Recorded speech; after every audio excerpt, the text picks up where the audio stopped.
The short answer is everything. However, it's a good question because when life is going good, why do we need God at all? And we've all got sort of pension plans and health coverage and all sorts of other things that people take for granted. And so, when life is going great, God doesn't seem to be part of the equation. But when life isn't so good, then we blame God. And that's the irony of it all. Well, I was thinking about this because the bigger question to me is, where is God not in the world? And to me, God is everywhere, right? It's easy to look at the world today and think, wow, it's really going to hell in a handbasket. But God is everywhere. God is in the middle of some of the messiest parts of the world. And our task as Christians is to find God's story in the midst of a bad story. The Bible is full of those very things. There's something else that we need to consider in terms of the relevance of God for today, and that is to do with justice and hope. As a scientist, one of the things that I did a lot about was talking about origins, looking at how God relates to creation. But we tend to not spend a lot of time talking about where's it all going to. And this is where the hope and the justice come in. And so, we all want justice for ourselves, but the great Christian vision is that God is going to bring about justice for everyone and invites us to be part of that process. I've always felt sort of that underlying presence of God in my life from sort of a young child. I wasn't raised in a church-going home. I found sort of church on my own. Sort of found a way to Sunday school because there was a bus that stopped right at the end of our driveway. And always had a sense of something greater, something good, something of love. Another thing that we all would like is forgiveness. And we like to be forgiven for what we've done wrong and how we've hurt others. We like to be on the receiving end of that. We're also called to be on the giving end of that.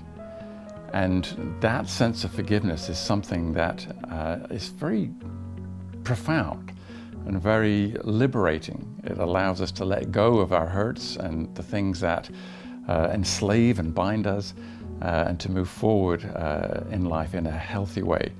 And a Christian faith allows us to do that because we understand that God has also forgiven us and God has also forgotten the things that we have done that we mess up in life.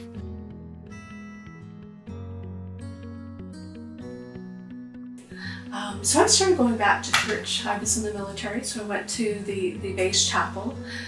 Met a wonderful, welcoming community, nobody sort of being judgmental and where have you been all these years, but they were very welcoming. And the deeper I got into that community of faith, the deeper I got to know God and be in relationship with God, the further that took me into the calling that I'm in today. 13 years ago, my wife had cancer, and alas, it progressed, and 7 years ago she died from the disease. But that was a journey that we faced together. It was a journey that enhanced our faith. We were already Christians and attended church regularly, and it was a part of who we were. And we found that God was with us during that suffering. And it was certainly not a journey anybody wants to face. But you don't want to face that alone, without hope, without an assurance of God's presence day by day, walking that journey with you. And that's what we found. It was a tough journey, but certainly one that changed my life. I think all of us have times in our lives where things did not go according to our plan. It doesn't mean that what happened was necessarily God's plan, but how did God manifest God's self in the plan? And when did we draw upon the strength of God to get through that really nasty chapter in our story? And certainly there have been times in my life where things did not go according to plan. But in hindsight, I'm not saying it was good, it was absolutely not a good experience, but in hindsight, I can see where God was active in the lives of the people around me, in the activities of the people taking care of me, in the way that I myself became closer to God. I found myself dependent on God in a new way that I had not appreciated before when things were going well.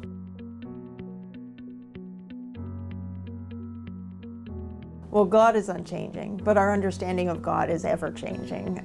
We grow in relationship with God, we grow in understanding, and as we as a community discern together, we grow as a church into a fuller understanding of God. So theological education really opened up a broader world to me.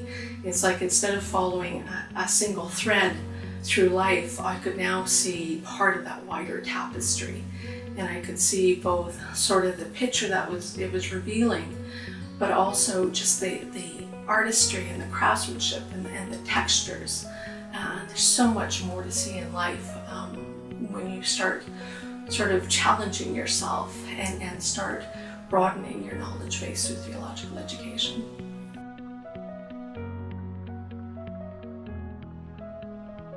Religion plays an awful lot in world politics.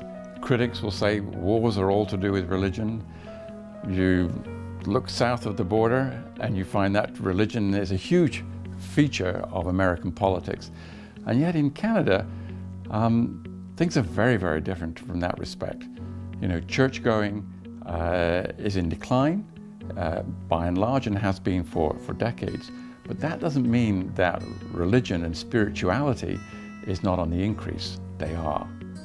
And so what we're recognizing is that we may not have the traditional ways of talking about God, but we all recognize that there's something missing if we exclude God and the spiritual parts of life from our existence. So I think theological education helps us to sort of be more critical of the political realm, of how we establish parameters and policies and procedures to organize ourselves into some sort of societal norms, but at the same time to be critical, to look at them with God's eyes and say, how could we do this better? How could we be more equitable, more just, more fair, more understanding of the other?